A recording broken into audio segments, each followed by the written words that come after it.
In the fall of 2018, staff members at Patrick Springs Primary School came together to develop a plan to support a young man with autism. This student was having difficult moments in school across the school day, and the staff was concerned that his learning and the learning of his peers was being negatively affected. In keeping with what the research tells us about effective practices in promoting student social and emotional well-being, the team first worked to establish a consistent, organized, and respectful learning environment. At the beginning, as far as like with me, was building that trust and being consistent. Marcy Murphy, the school's principal, supported the group as they met regularly to plan. His second grade teacher, Mrs. Welsh, was very interested in supporting him in her classroom. With the assistance of special educator Miss Jessica Cruz and speech therapist Shannon Cockrum and Jessica Martin Young, a plan was made to more effectively support the student during the school day. Kelly Edmonds, the CODA, found ways to provide effective sensory supports during his day. Brenda Strum, one of the TDT clinicians at Patrick Springs, was also on board, using the strategies the team determined would best meet his needs. The school set up a social club as an additional vehicle to help this student learn and practice social skills. He's come to social club a few times when it's worked out with his schedule and stuff like that, and he loves doing that. He has really, especially Builders Club. Yeah. We have Builders Club every 3-4 weeks, and he loves the Builders Club. So every time he's come and I've put him with a buddy, I've just kind of sat back and let him, they're chatting away, talking, building, showing each other things.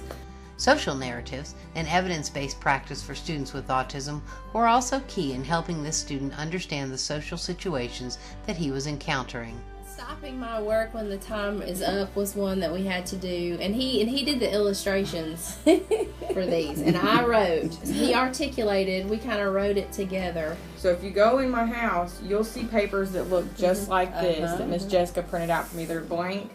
They're all over the house. We've got some specifically in the bathroom to go through his morning routine. Awesome.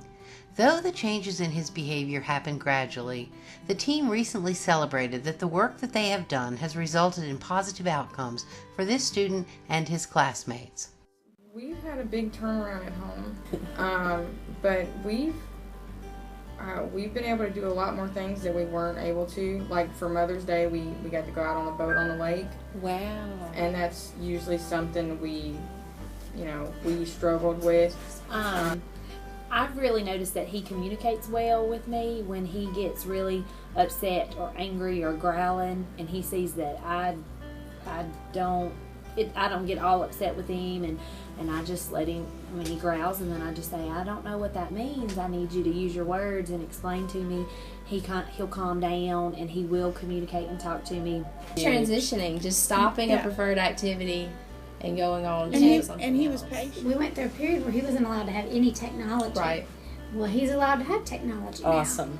And we can take it away from That's him, right. and it's not an issue. Awesome. And that was a huge big struggle deal for us. The team also notes that what they learned in their teamwork with this student has also carried over to the needs of other students. Speech therapist Jessica Martin Young said, "We've taken some of the same ideas we used with this student, tweaked them, and used them with other students. We fit them to that child, but it's many of the same ideas." Me how much he does care and how sweet and affectionate he is with me and most all adults. He just really just wants somebody to listen to him and to love him, and The ability to interact with adults and peers and manage one's own behavior across settings is essential to student success. Using the social, emotional, behavioral, high-leverage practices, the staff at Patrick Springs Primary School has been able to help this student achieve and succeed.